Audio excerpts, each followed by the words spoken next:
Que l'Éternel te bénisse, qu'il te garde, et qu'il soit avec toi durant cette année qui s'annonce, afin que tout ce que tu entreprendras puisse réussir. Bonne fin d'année à tous et à toutes. Notre chaîne, votre chaîne, la chaîne de Dieu. Nous poursuivons notre trajet de mission découverte divine dans ce jour sur le titre « Rendre grâce à Dieu ». Alors que nous avons achevé lundi passé avec le grand thème « La révélation de Dieu », nous avons jugé bon de dire merci à Dieu pour tous les bienfaits dont nous avons été les bénéficiaires en cette année de grâce 2025. Alors la question qu'on pourrait se poser, c'est de savoir c'est quoi rendre grâce à Dieu. L'expression rendre grâce ou action de grâce dans l'Ancien Testament est shelem, qui signifie offrande de paix, offrande de récompense, sacrifice pour l'alliance ou l'amitié, sacrifice volontaire de remerciement. Cette expression renfermait dès l'origine l'offrande, c'est-à-dire qu'il n'y avait pas d'action de grâce sans offrande. Même si au fil du temps, jusqu'à nos jours, cette expression se limite à remerciement vis-à-vis du Seigneur. Nous sommes donc dans le livre d'Exode chapitre 20, le verset 24. Il est écrit: tu m'élèveras un autel de terre sur lequel tu offriras tes holocaustes et tes sacrifices d'action de grâce, tes brebis et tes bœufs. Partout où je rappellerai mon nom, je viendrai à toi et je te bénirai. Il y a donc la bénédiction qui accompagne tout cela, qui rendent grâce à Dieu et qui reconnaissent que Dieu est le pourvoyeur et qu'ils ont été des témoins de la grâce de Dieu. Puisses-tu être béni au nom de Jésus, parce que je crois par la foi que toi qui écouteras ce message, tu décideras dans ton cœur de faire à l'Éternel une offrande de qualité. Parce qu'en réalité, l'offrande dans l'Ancien Testament a des caractéristiques. Nous sommes dans le livre de Lévitique chapitre 3, verset 1, il est écrit: lorsque quelqu'un offrira à l'Éternel des sacrifices d'action de grâce, s'il offre du gros bétail, mâle ou femelle, il l'offrira sans défaut devant l'Éternel.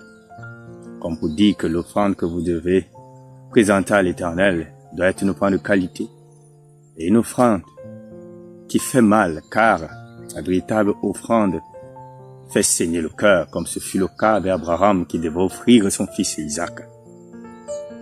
Alors nous notons également que l'expression Eucharistia en grec dans le Nouveau Testament signifie rendre grâce ou action de grâce. Elle renferme en son sein l'expression charis qui signifie la grâce, comme pour dire que toutes les personnes qui rendent grâce à Dieu, qui reconnaissent les bienfaits de Dieu, sont des personnes qui ont la grâce de Dieu sur elles, qui ont la faveur divine. C'est la raison pour laquelle vous comprendrez qu'elles rendent grâce à Dieu en toutes circonstances, bonnes ou mauvaises. Car le livre d'un Thessaloniciens 5, verset 18 nous dit ceci: rendez grâce à Dieu en toutes choses, car c'est à cet égard la volonté de Dieu en Jésus-Christ. Parfois, les mauvaises choses qui nous sont arrivées, de notre point de vue, sont considérées parfois comme les bénédictions déguisées et nous ont permis également de grandir dans la foi. Comprenons également que l'expression action de grâce ou rendre grâce est associée de nos jours à la louange et à la prière. Car Colossiens chapitre 4 verset 2 nous dit ceci: persévérez dans la prière et veillez-y avec action de grâce.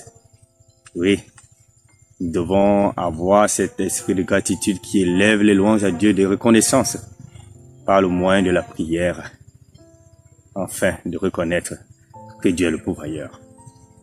Nous finissons également donc avec Éphésiens 4 verset 30, il est écrit: attristés par le Saint-Esprit de Dieu par lequel vous avez été scellés pour le jour de la rédemption.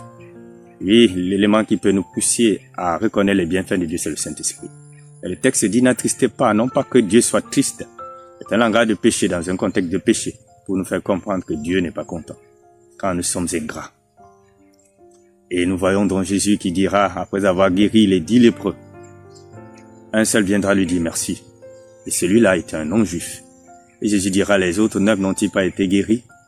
Comme pour dire que le Seigneur aime quand nous reconnaissons et que nous lui disons merci, accompagné d'une offrande de qualité. Puisses-tu être béni au nom de Jésus et que le Seigneur te donne l'opportunité en cette fin d'année de lui dire merci. Il est également noté que les actions de grâce ne se font pas seulement en fin d'année. Chaque fois que vous sentez que le Seigneur a fait quelque chose de merveilleux dans votre vie, arrêtez-vous un temps soit peu et dites-lui merci en lui apportant une offrande de qualité. Puisses-tu saisir la bénédiction de l'Éternel en ce jour et que ta vie soit transformée et qu'elle soit une vie pleine d'actions de grâce. Car il est écrit que la grâce du Seigneur nous accompagne. Merci de nous avoir suivis.